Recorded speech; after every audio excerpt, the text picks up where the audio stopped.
सोचिए, एक तरफ तो हम नदियों को माँ कहते हैं, उनके सामने हाथ जोड़ते हैं, और दूसरी तरफ उन्हीं नदियों को हमने दुनिया का सबसे बड़ा डस्टबिन बना दिया है। ये कितना बड़ा विरोधाभास है ना? है ना?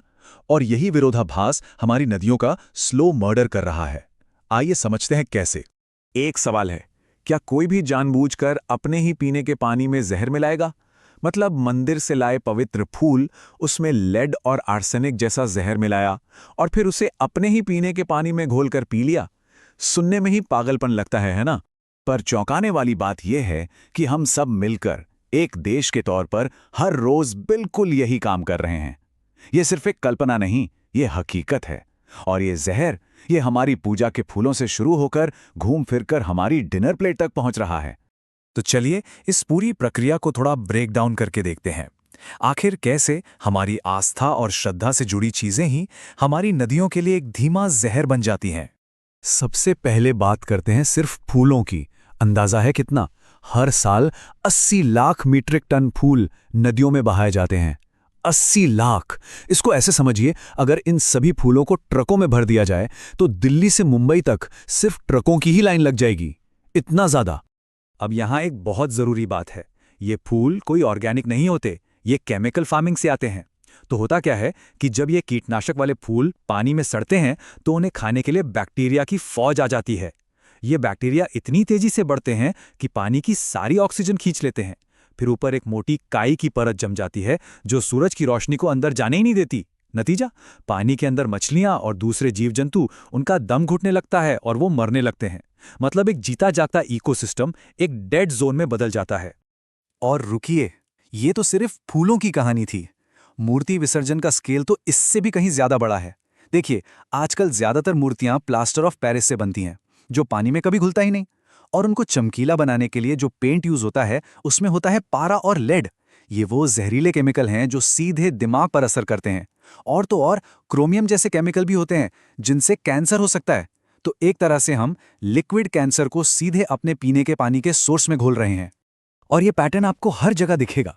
जैसे दूध और घी, वो पानी पर एक मोटी परत बना देते हैं जिससे ऑक्सीजन अंदर ही नहीं जा पाती। जो सिक्के हम डालते हैं वो भी अब तांबे के नहीं बल्कि निकेल और आयरन के बने होते हैं, जो पानी में घुलकर जहरीली भारी धातु का प्रदूषण करते हैं। और हाँ, नदी किनारे होने वाले अंतिम संस्कारों से जो राख और शव पानी में जाते हैं, उनसे फीकल कॉलिफॉर्म जैसे खतरनाक बैक्टीरिया का लेवल बहुत बढ़ जाता है।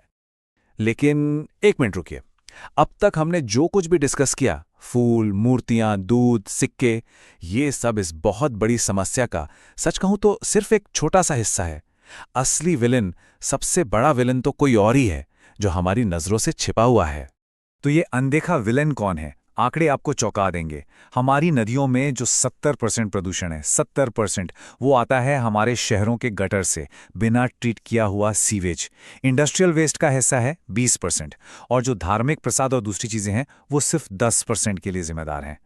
इसका मतलब अगर सीधे शब्दों में कहूं तो ये है कि हम अपने टॉयलेट का फ्लश वाला पानी बिना किसी ट्रीटमेंट के सीधा अपने पीने के पानी के सोर्स में मिला रहे हैं। ये सुनने में जितना भयानक है, उतनी ही कड़वी जमीनी हकीकत भी है। अब सवाल उठता है कि क्या इस पर कोई काम नहीं हुआ? हुआ है। ऐसा नहीं है कि कोशिशें नहीं हुई। 1986 से लेकर अब तक गंगा एक्शन प्लान और नमामि गंगे जैसे बड़े बड़े प्रोजेक्ट्स पर 33,000 करोड़ रुपए से भी ज्यादा खर्च हो चुके हैं। तो फिर सवाल ये है कि ये हजारों करोड़ रुपए गए कहां? सीएजी की रिपोर्ट कुछ और ही कहानी बताती है। उसके मुताबिक फंड का एक बहुत बड़ा हिस्सा या तो गलत जगह लगा दिया गया या फिर इस्तेमाल ही नहीं हुआ। और जो सीवेज ट्रीटमेंट प्लांट बने भी हैं, उनकी कैपेसिटी शहर से निकलने वाले सीवेज के मुकाबले बहुत ही कम है। तो बाकी का गंदा पानी कहां जाता है? उसे एक बाईपास वाल्व के जरिए चुपचाप सीधा नदी में छोड़ दिया जाता है। तो इस पूरी लापरवाही का बिल आखिर कौन चुका रहा है? जवाब बहुत सिंपल है, हम सब। और ये बिल अब कोई कागज पर नहीं बल्कि सीधा हमारी सेहत और हमारी खाने की थाली पर आ रहा है। समझिए, ये जहर हमारी थाली तक पहुंचता कैसे है? ये एक चेन रिएक्शन की तरह है। नदी में जो पारा और लेड जैसे जहर फेंके गए वो कहीं गायब नहीं होते। सबसे पहले उन्हें पानी में मौजूद काई सोख लेती है, फिर छोटी मछली उस काई को खाती है, उसके बाद बड़ी मछली उस छोटी मछली को खा जाती है। इस पूरी प्रक्रिया को कहते हैं बायोमैग्निफिकेशन, और इसका नतीजा ये होता है कि जब तक वो मछली हमारी प्लेट तक पहुंचती है, उसके अंदर जहर की मात्रा हजारों गुना, जी हां, हजारों गुना बढ़ चुकी होती है। अब यहाँ कई लोग सोच रहे होंगे, अरे हमारे घर में तो आरओ फिल्टर लगा है, हम तो सेफ हैं। लेकिन क्या ये वाकई सच है?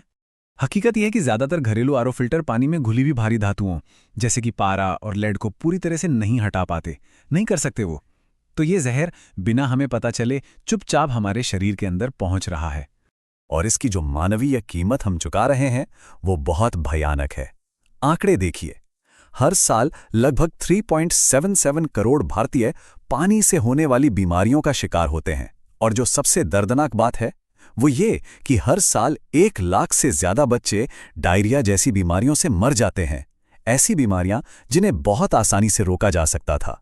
तो ये तो हुई सेहत की बात, लेकिन इसका असर हमारी इकोनॉमी पर भी पड़ रहा है, और बहुत बुरा पड़ रहा है। वर्ल्ड बैंक का कहना है कि सिर्फ पानी के प्रदूषण की वजह से भारत को हर साल अपनी जीडीपी का लगभग 3% का नुकसान झेलना पड़ता है। ये बहुत बड़ी रकम है।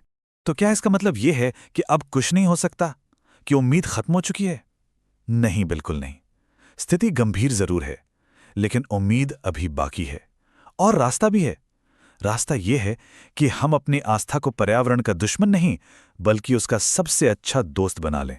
देखिए, असली समस्या लोगों की नीयत में नहीं है, समस्या है विकल्पों की कमी। कोई भी श्रद्धालु पूजा की सामग्री को कूड़ेदान में नहीं फेंकना चाहता, ये उनके सम्मान के खिलाफ है। तो अगर भक्ति के साथ एक सम्मानजनक विकल्प भी जोड़ दिया जाए तो नतीजा प्रदूषण नहीं बल्कि संरक्षण होगा। और अच्छी खबर यह है कि ऐसे विकल्प अब मौजूद हैं। कई नए स्टार्टअप्स मंदिरों से फूल इकट्ठा करके उन्हें अगरबत्ती और यहां तक कि बायो लेदर में बदल रहे हैं।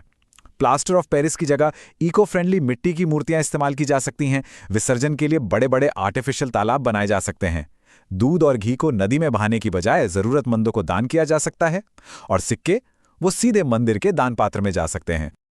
और शायद सच्ची पूजा का मतलब भी यही है, सिर्फ प्रार्थना करना नहीं, बल्कि उस जीवन का संरक्षण करना जो हमें प्रकृति ने दिया है, जिसमें हमारी नदियों में रहने वाले वो हजारों लाखों जीव जंतु भी शामिल हैं।